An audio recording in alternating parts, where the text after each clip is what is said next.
I think honestly we're going to finish it up for tonight.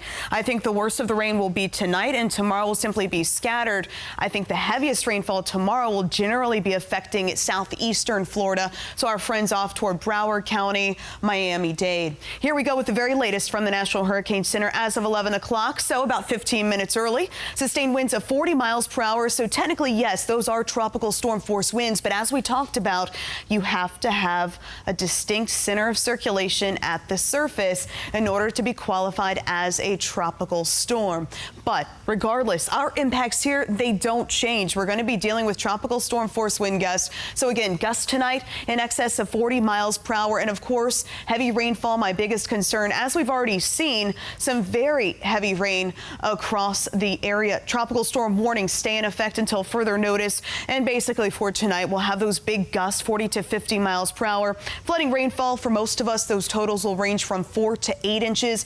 Parts of Collier could see greater isolated spots of more than 8 inches. Otherwise, up towards Charlotte into DeSoto, Sarasota, that's where I'm expecting those totals closer to 2 to 4 inches. As for those winds, yes, it's going to be a gusty day tomorrow. Even if those rain showers are backing down, we're going to be dealing with gusty winds starting right around midnight. That's when tropical storm force winds, those gusts upwards of 40 miles per hour, will be right here across southwest Florida, continuing through the morning time frame.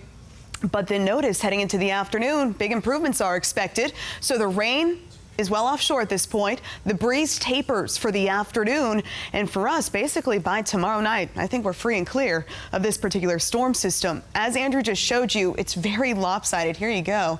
See right here, you see all of this dry air intruding. That's a good thing for us. That means we will have those scattered showers gradually tapering down. Honestly, I think tomorrow, yes, we'll have some rain areas in the mix, but it's really tonight, the next few hours, that we're going to be dealing with the heaviest rain. And again, it's primarily off into southeastern Florida and across the Keys, where we're going to be seeing some of those bigger pockets of rain come tomorrow. But for us, we are still dealing with some areas of heavy rain for now. Again, the next couple of hours will more or less be crucial. We do have the flood watches in effect until 8 a.m. on Sunday for our southern counties, and for the rest of us, we have those watches in effect until tomorrow evening.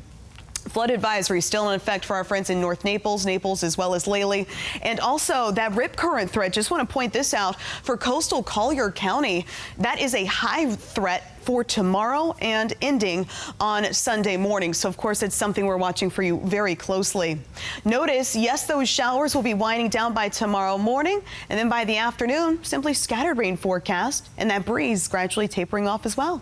Here you go now with your 7-day forecast. Sunday actually looking like a pretty decent day for outdoor plans. Just a 20% chance for an isolated storm with high temperatures around 90 degrees.